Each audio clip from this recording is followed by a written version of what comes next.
তাওবা 119 নম্বর আয়াতে কারিমা তেলাওয়াত করেছি। সূরা তাহরিমের 6 নম্বর আয়াতে কারিমা তেলাওয়াত করেছি। ইবনে বাইহাকি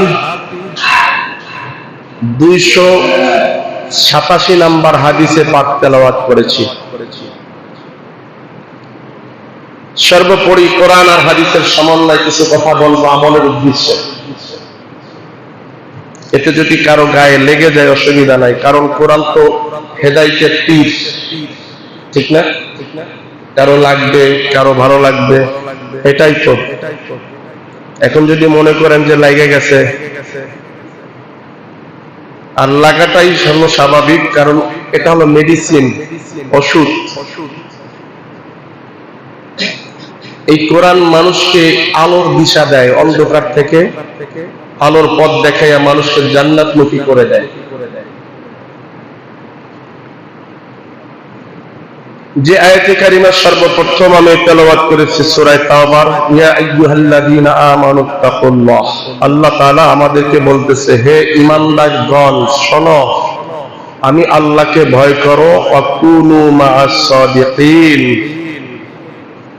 সত্যবাদীদের সাথী হয়ে যাও, সঙ্গী হয়ে যাও। কুনু মা'আস সাদিকিন কারা?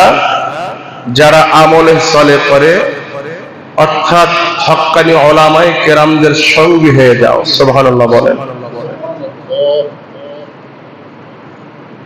পৃথিবীতে অনেক লোক আছে, ডাক্তার আছে, ইঞ্জিনিয়ার আছে, জজ আছে, উকিল আছে, ব্যারিস্টার আছে।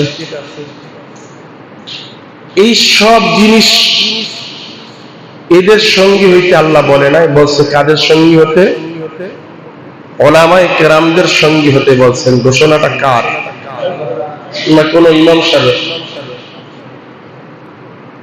এখানে যারা মোটামুটি অনেকেই কোরআন হাদিস বুঝেন, পড়েন, দেখেন, যাচাই করবেন আমি কথাগুলো যেটা বলেছি। এটা বলি কেন? পরবর্তীতে আমাদের এই ভুলটা যেন আর না হয়, তাই তো এটা বলার দায়িত্ব। এই ভুলটা যেন না হয়, এই জন্য শোধরানো।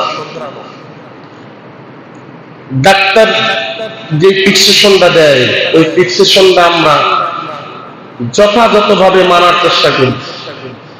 কি বলেন? আচ্ছা, কোন উলামায়ে কেরাম কোনদিন কি তার নিজের বাপ দাদার কোন নসিহত আপনাদেরকে করেছে, মানতে বলছে? বলছে কি কোরআন হাদিস মানতে বলছে, তাই তো? ঠিক না?